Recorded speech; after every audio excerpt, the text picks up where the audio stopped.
সংবাদ সবাইকে স্বাগত জানাচ্ছি। আমি ফিরোজ তোহা। শুরুতেই সংবাদ শিরোনাম জানিয়ে দেব এই মুহূর্তে হাতে পাওয়া সর্বশেষ গুরুত্বপূর্ণ আপডেট বাংলা সংবাদ। শুরুতেই থাকছে শেখ হাসিনা কোথায়, ভারতে নাকি আরব আমিরাতে? পদত্যাগ করে দেশ ত্যাগ করা বাংলাদেশের সাবেক প্রধানমন্ত্রী আওয়ামী লীগ সভানেত্রী শেখ হাসিনা ভারত ছেড়েছেন এমন গুঞ্জন উঠেছে সর্বত্র।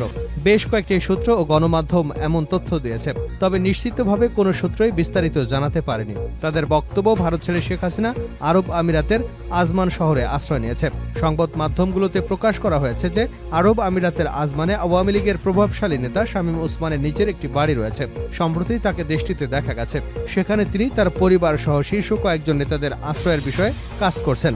সাবেক প্রধানমন্ত্রী শেখ হাসিনাকে তিনি এ বিষয়ে সহযোগিতা করবেন বলে জানা গেছে সূত্রগুলো থেকে।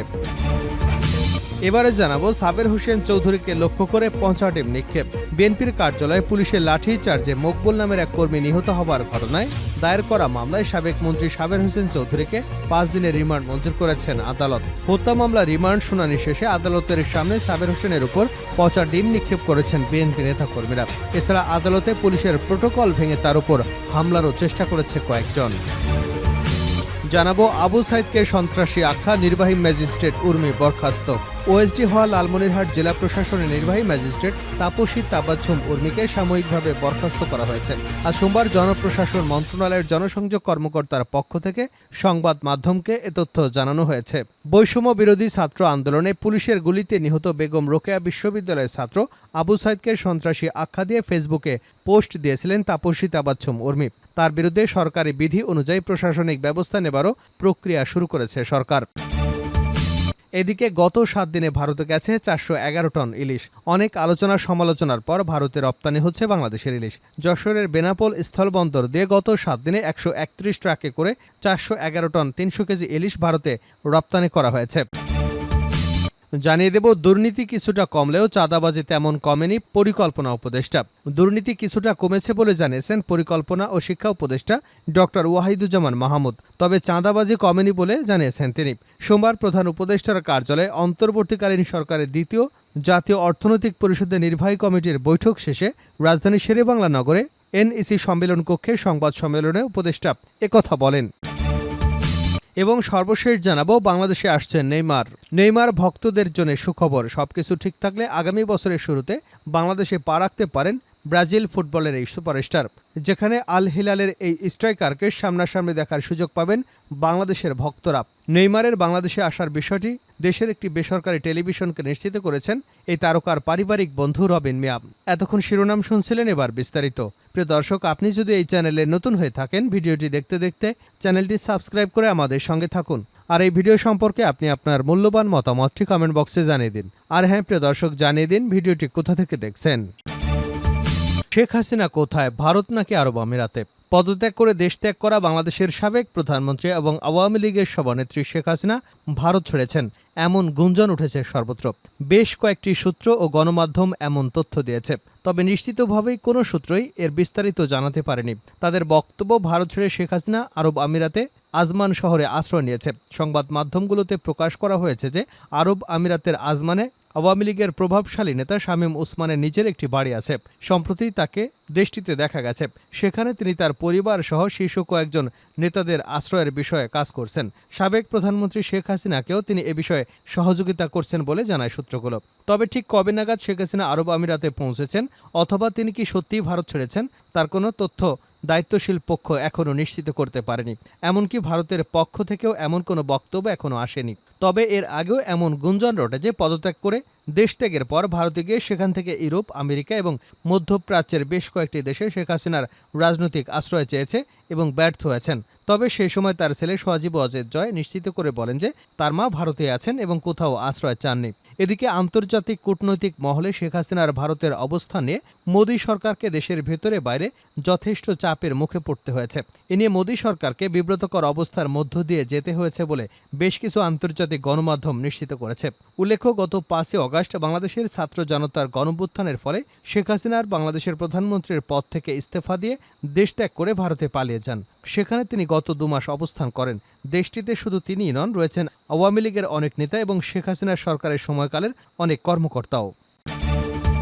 সাবের হোসেনকে লক্ষ্য করে পচা ডিম নিক্ষেপ।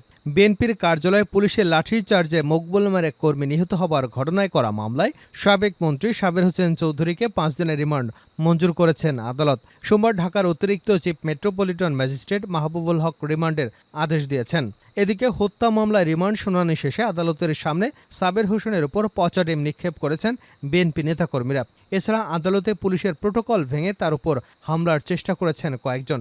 এর আগে মামলার তদন্ত কর্মকর্তা পল্টন মডেল থানার উপপরিদর্শক নাজমুল হাসান তাকে আদালতে হাজির করে 10 দিনের রিমান্ড আবেদন করেন। বাদী পক্ষের ঢাকা আইনজীবী সমিতির সাবেক সাধারণ সম্পাদক ওমর ফারুকী রিমান্ড আবেদনের পক্ষে শুনানি করেন। এদিকে আসামি পক্ষের জ্যেষ্ঠ আইনজীবী এহসানুল হক সমাজি রিমান্ড বাতিল সহ জামিন আবেদন করেন। সেই আবেদনের শুনানি শেষে বিচারক 5 দিনের রিমান্ডের আদেশ দিয়েছেন। এর আগে রোববার সন্ধ্যায় রাজধানীর গুলশান এলাকা থেকে তাকে গ্রেপ্তার করা হয়। 2022 সালে 10 ডিসেম্বর বিএনপির এক দফা দাবি আন্দোলন কর্মসূচি ঘিরে সারা দেশে নেতাকর্মীরা যখন জড়ো হতে থাকেন তখন আসামিরা বিএনপির সমাবেশ বানচালের সিদ্ধান্ত নেন। 2022 সালের 7 ডিসেম্বর অজ্ঞাতনামা 500 থেকে 600 জনকে আসামি বিএনপির কেন্দ্রীয় কার্যালয়ের সামনে ত্রাসে রাজত্ব কায়েম করেন। আসামিরা বিএনপির অফিসে প্রবেশ করে ব্যাপক ভাঙচুর চালায়। এ সময় পুলিশ বিএনপির কার্যালয়ে থাকা নেতাকর্মীদের লাঠিচার্জ এবং গুলি করে। এতে মকবুল নামের বিএনপির এক কর্মী আহত হন। পরে চিকিৎসাধীন অবস্থায় হাসপাতালে মারা যান তিনি। এ ঘটনায় মাহফুজুর রহমান নামের একজন গত 30 সেপ্টেম্বর সাবেক প্রধানমন্ত্রী শেখ হাসিনা সহ 256 জনকে আসামি করে মামলা দায়ের করেন। সেই মামলায় আসামি ছিলেন সাবের হোসেন চৌধুরী। আবু সাইদকে সন্ত্রাসী আখ্যা, নির্বাহী ম্যাজিস্ট্রেট উর্মি বরখাস্ত। ওএসডি হওয়া লালমনিরহাট জেলা প্রশাসনের নির্বাহী ম্যাজিস্ট্রেট তাপসী তাবচ্ছম উর্মিকে সাময়িকভাবে বরখাস্ত করা হয়েছে। সোমবার জনপ্রশাসন মন্ত্রণালয়ের জনসংযোগ কর্মকর্তার পক্ষ থেকে সংবাদ মাধ্যমকে এ তথ্য জানানো হয়েছে।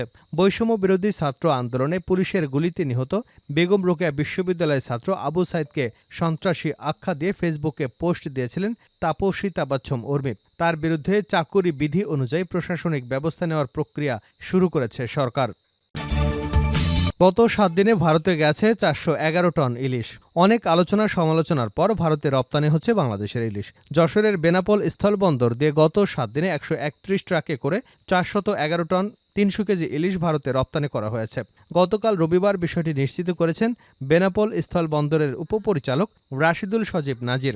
জানা যায় গত 26 সেপ্টেম্বর 20 ট্রাকে 54 টন 460 কেজি, শনিবার 15 ট্রাকে 45 টন 200 কেজি, রোববার 6 ট্রাকে 19 টন, সোমবার 30 ট্রাকে 89 টন, মঙ্গলবার 23 ট্রাকে 69 টন 640 কেজি, বৃহস্পতিবার 30 ট্রাকে 92 টন এবং 5 অক্টোবর সন্ধ্যা 6:30 পর্যন্ত 13 ট্রাকে 42 টন ইলিশ ভারতে রপ্তানি হয়েছে। প্রতি কেজি ইলিশ রপ্তানি করা হচ্ছে $10, যা বাংলাদেশি 1180 টাকায়। রপ্তানির বিষয়ে মৎস্য অধিদপ্তরের বেনাপোল স্থলবন্দরের মৎস্য পরিদর্শন ও মান নিয়ন্ত্রক কেন্দ্রের কর্মকর্তা মাহবুবুর রহমান বলেন, ইলিশ রপ্তানির পরিপত্রটি কয়েক বছর আগের। তবে এখন ইলিশের দেশীয় বাজার দরের সঙ্গে সঙ্গতি রেখে দাম সমন্বয় হতে পারে। এ বিষয়ে বেনাপোল স্থলবন্দরের উপপরিচালক রাশিদুল নজিব নাজির বলেন, শনিবার সন্ধ্যা পর্যন্ত 13 ট্রাকে 42 টন ইলিশ রপ্তানি হয়েছে।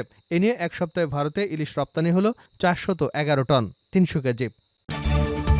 বাংলাদেশে আসছেন নেইমার ভক্তদের জন্য সুখবর। সব ঠিক থাকলে আগামী বছরের শুরুতে বাংলাদেশে পা রাখতে পারেন ব্রাজিল ফুটবলের এই সুপারস্টার। যেখানে আল হিলালের এক স্ট্রাইকারকে সামনাসামনি দেখার সুযোগ পাবেন বাংলাদেশের মানুষ।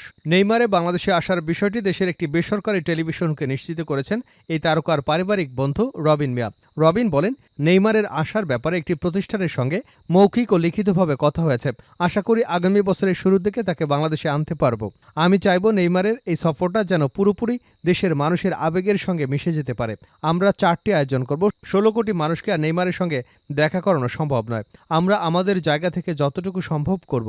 এর আগে গত বছর ব্রাজিলিয়ান কিংবদন্তি রোনালদিনহো এবং আর্জেন্টাইন তারকা এমিলিয়ানো মার্টিনেস এসেছিলেন বাংলাদেশে। তবে দুটি সফরই বিতর্কের জন্ম দিয়েছিল। নেইমারের বেলায় যেন এমনটি না হয় সেদিকে খেয়াল রাখবেন বলে জানিয়েছেন রবিন।